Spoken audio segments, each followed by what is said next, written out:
सचिन, मैंने तुम्हें कब का बोल रखा है कि मुझे नया फोन दिला दो। ये नहीं चल रहा है, हैंग हो जा रहा है और कैमरा भी खराब हो गया इसका। आईफोन दिलाओ मुझे। चेतना कैसी बच्चों वाली बात कर रही हो ये? तुम्हें अच्छे से पता है कि अभी मेरा काम अच्छे से नहीं चल रहा है। पहले काम अच्छे से चला लेना, फिर दिला दूंगा। अभी इसी से काम चला लो तुम। अगर चाहिए तो चेतना एंड्रॉइड दिला देता हूँ, ये आईफोन की जिद मत करो। सचिन, तुम्हारा काम मेरी जिम्मेदारी नहीं है। अगर बीवी के खर्चे नहीं उठाए जाते ना तो शादी क्यों करी है तुमने? तुम्हारी जिम्मेदारी है। कुछ मुझे चाहिए होगा तुमसे मांगूंगी ना। और मुझे नहीं चाहिए एंड्रॉइड। मेरे सारे दोस्तों के पास ना आईफोन है। अरे मजाक उड़ाती है मेरा कि आजकल तो रिक्शे वालों तक के पास आईफोन है, ईएमआई पे मिल जाते हैं। तुम आईफोन नहीं ले सकते? देखो मुझे नहीं पता, मुझे आईफोन चाहिए।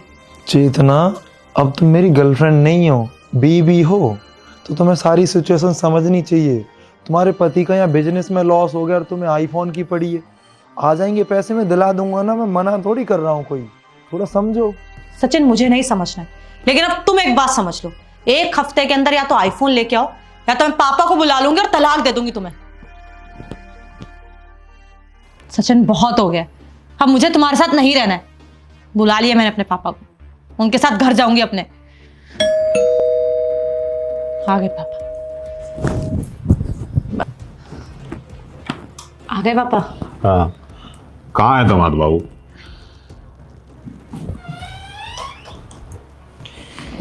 नमस्कार। हाँ ठीक है ठीक है। क्या चल रहा है तुम दोनों के बीच में आजकल? पापा, मैंने कुछ नहीं किया है, बिजनेस में थोड़ी दिक्कत चल रही है। अरे बिजनेस में लॉस हो गया है तो क्या मेरी बेटी को परेशान करोगे? पापा, मैं परेशान नहीं करता, यही बस मुझे समझती नहीं है। मेरे थोड़े से काम में दिक्कत है तो अब मैं क्या करूं उसमें।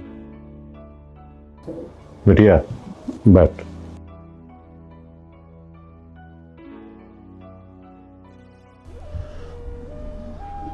बेटा क्या है ये? हाँ, अरे तुम्हारे पति का समय अच्छा नहीं चल रहा है, बिजनेस में लॉस हो गया है, उतार चढ़ाव तो जिंदगी में आते रहता है।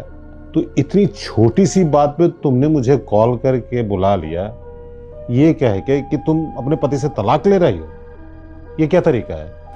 पापा, इसमें मेरी क्या गलती है? अरे मेरी भी कुछ जरूरतें हैं। मेरा पति पूरा नहीं करेगा तो कौन करेगा? आपने ही बोला था शादी के बाद तेरा पति तेरी सारी इच्छाएं पूरी करेगा। और एक आईफोन ही तो मांगा है, उतने पे ही देखो कितना तरसा रहे हैं मुझे। अच्छा, तो ये बात है।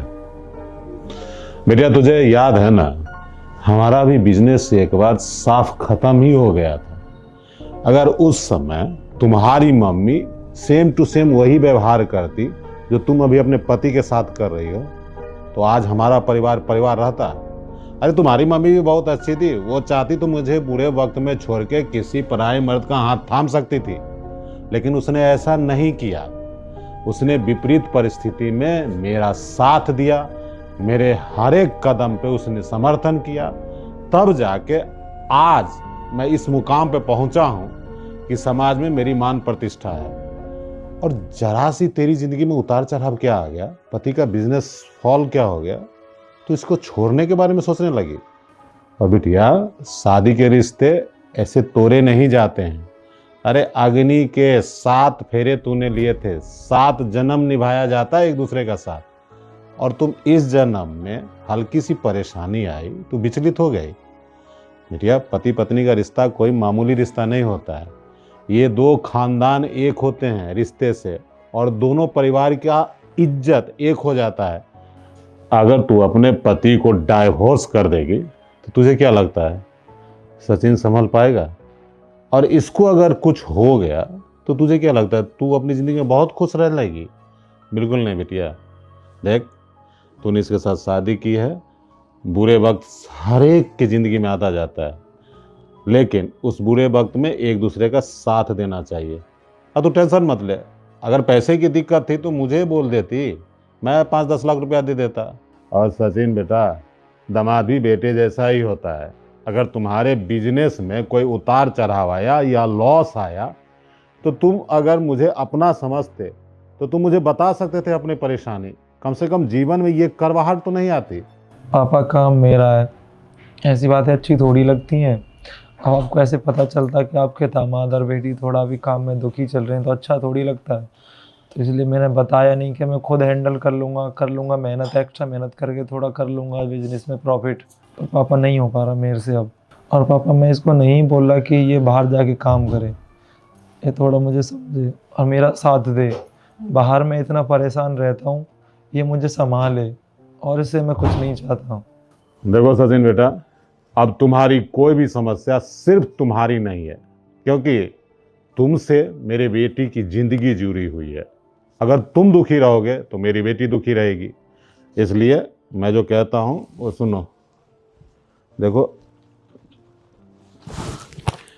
ये 4 लाख रुपए हैं, फिलहाल तुम रखो, और ज़रूरत पड़े तो मुझे बोल देना और दे दूंगा। अरे नहीं पापा, ये आपकी मेहनत की कमाई के हैं, ये मुझे नहीं चाहिए। मैं कर लूँगा मेहनत, एक्स्ट्रा काम करके हो जाएगा, मुझे इन पैसों की ज़रूरत नहीं है। अच्छा, तो तुमने मुझे पराया समझ लिया। अरे तुम ही मेरे परिवार का सदस्य है। देख, मैं गार्जियन हूँ, सबसे बड़ा हूँ अभी, तो मैं जैसा कहता हूँ वैसा करो और ये पैसे रखो। पर पापा। और बेटिया देख, पति की परिस्थिति कैसी चल रही है, इस पर सोच समझ के पति से बात करनी चाहिए। तुम तो घर में रहती हो, लेकिन दामाद बाबू तो बाहर रहते हैं, इनको हजार रंग का टेंशन झेलना पड़ता है। अब जब पत्नी नहीं समझेगी तो क्या दुनिया वाले आएंगे इसको समझने के लिए। अब मैं चलता हूँ, अगर कोई दिक्कत परेशानी हो तो तुम दोनों को बोल के जाता हूँ, मुझे कॉल करना, ठीक है, क्योंकि मैं अभी जिंदा हूँ। अरे पापा कहाँ जा रहे हो? चेतना, अपने पापा के लिए चाय बनाओ। पापा जी आप डिनर करके ही जाना, अब इतने टाइम बाद तो आए हो हमारे घर पे। अरे नहीं दामाद बाबू, देखिए घर पे हजार रंग का काम है। वैसे भी इसकी मम्मी परेशान थी कि पता नहीं बिटिया को क्या हो गया है। अब जाके बता दूंगा कि उसके ससुराल में सब कुछ है, तो तुम्हारी सासू माँ को भी चैन आएगा। ठीक है, खुश रहो। सॉरी।